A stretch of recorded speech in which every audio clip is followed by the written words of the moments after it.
So my plan today is sort of walk you through what we're doing on West 182, how we got here, what we're doing, and then at the end I've got some projects that are opening in the next 12 months, so some stuff that you all can see and be sort of excited about. And then I've got breaking news that hasn't even hit Growth Spotter yet.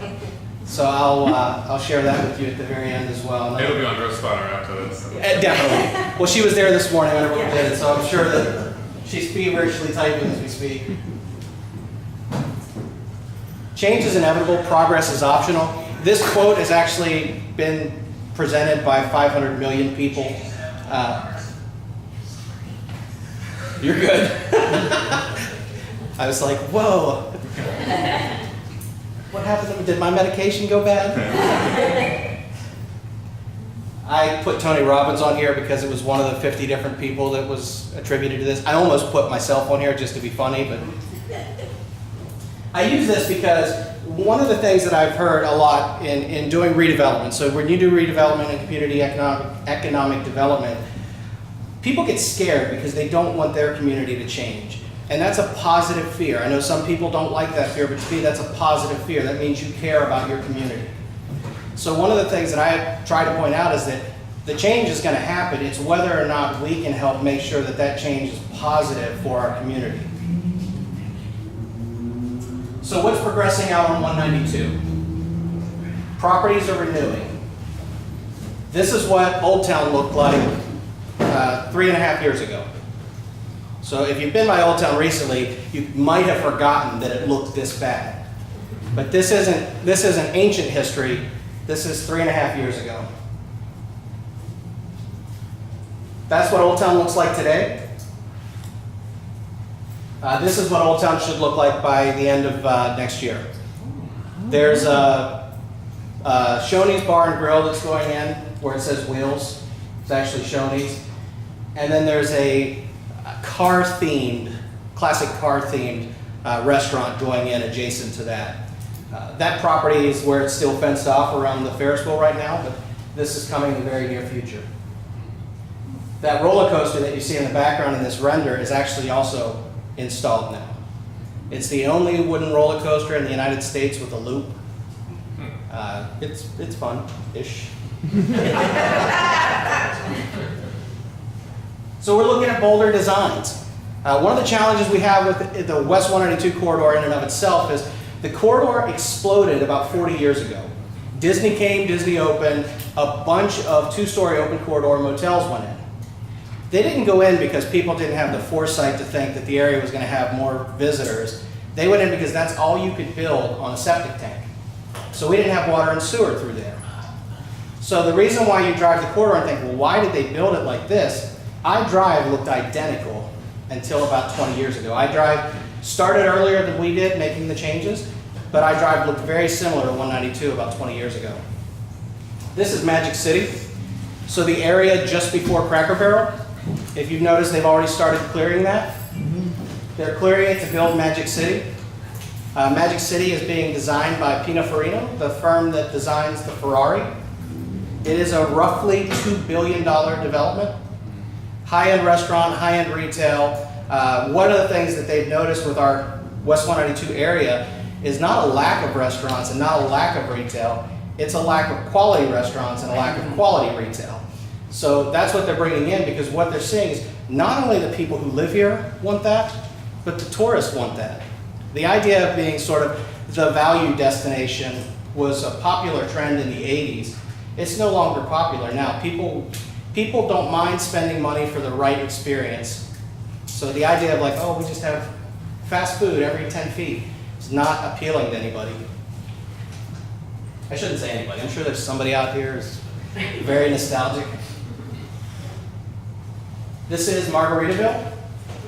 So this is the backside. West 192 is actually in front of that. This is under construction right now. If you haven't driven by or driven through the site, it's progressing at a rapid pace. And again, you're seeing a bolder design.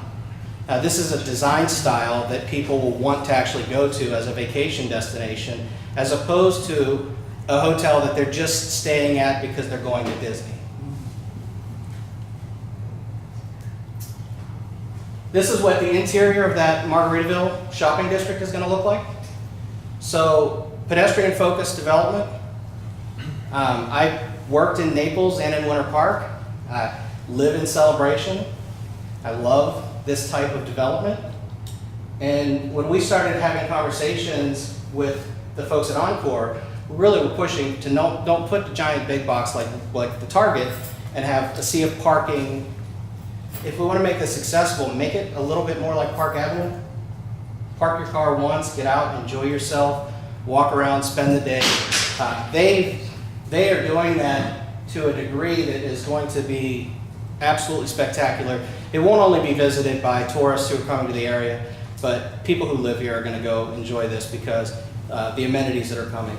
And I'll touch on some of those in just a few minutes. This is the interior of Magic City. Again, it's pedestrian themed. The goal is you drive there, you park your car, and then walk around, restaurants, shopping. Magic City is talking about having a gondola system, outdoors, like an outdoor gondola that will take you between the restaurants and retail. It's sort of a water taxi.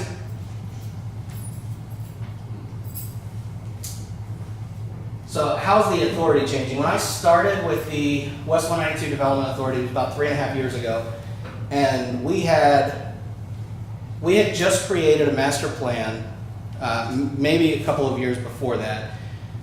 But the master plan, though we got community involvement, we didn't get the amount of community involvement that I feel comfortable with. So some of the stuff in our master plan didn't really make sense. From the standpoint of we're gonna change the area to this. I don't believe in a community trying to be something they're not. I believe in be the best version of you, but you're not gonna fool somebody into thinking you're something you're not. We were sort of trying that with some of the stuff in our master plan that we've changed. This is C.S. Lewis. You can't go back and change the beginning, but you can start where you are and change the ending.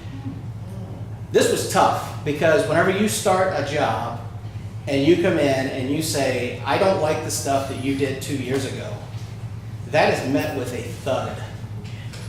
But you hired me to do this. I'm going to share with you what I really think about this. And really it was just a matter of deciding, like, we can continue down this path, but if we're saying the path is wrong, then why stay on this path? So we changed the codes. You may or may not remember these lovely balloons that were all over West 192. So when I drove through, before I accepted the job, I drove through the area. And one of the things I kept making note of was like, this area is just cluttered. Like, and this, there is zero chance that this would make me want to stop and shop somewhere. Absolutely none.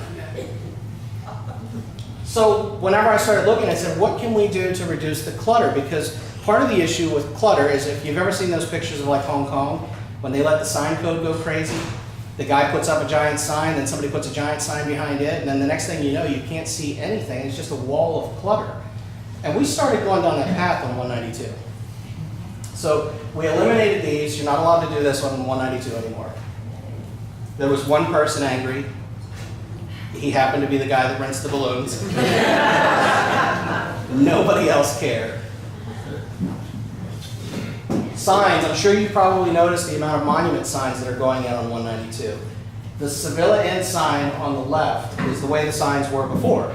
Some of them much larger. In fact, the Starbucks sign right across from Celebration is so big still, you can't see it when you're sitting in your car. Like, you actually have to lean down and look. It doesn't make any sense. All of the signs, they have until 2022 to convert to a monument sign. So no more giant signs. The only places where you can do a much larger sign has to be an entertainment venue, and you have to go through an architectural review board to get approval for the entertainment sign. To give you an example, the 45-foot tall Wurlitzer jukebox in front of Old Town is an entertainment sign. They went through an architectural review board, got that approved. Margaritaville is doing 2 big LED screen entertainment signs that tie into the island theme that they have.